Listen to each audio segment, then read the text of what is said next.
Hi, and welcome to the second edition of the BW Momentum Conference 2025. Here today we are with Tushar Malhotra from Bisleri International. Thank you so much for joining us today. Really nice to meet you. Okay, today I'd like to grill you a little bit about generative AI. So, we've been hearing about generative AI in marketing for like 2 years now, but we haven't seen it have any sort of visible impact in marketing campaigns. Now, do you think we're being justifiably cautious when it comes to utilizing AI in campaigns, or do you think we're not utilizing it to its full potential?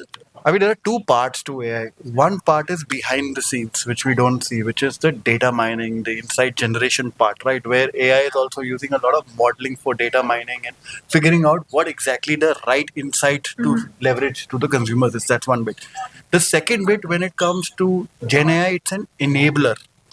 The story on storytelling still comes from the human touch. Gen AI is in fact enabling better presentation.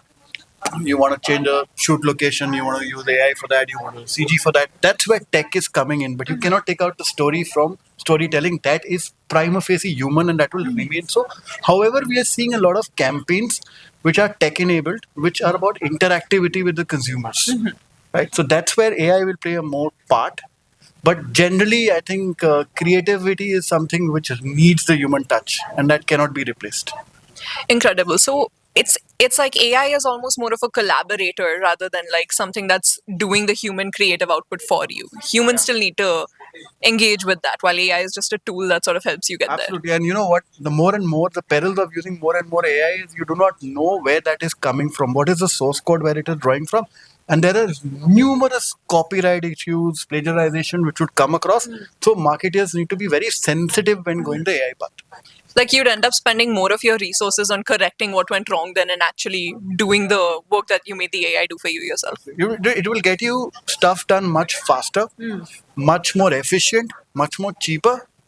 But that's about it. That's about it. Yeah. Incredible. So now Bisleri has had a lot of very iconic marketing campaigns, which is why I want to ask this question. Indian advertising and marketing has always been very iconic because of its ability to connect with people, because of that emotional intelligence that it possesses.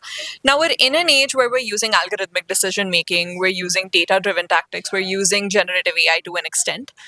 In this more digital age, in this more like sort of algorithmic age, how do we still maintain that authenticity and human connection that makes Indian advertising so special?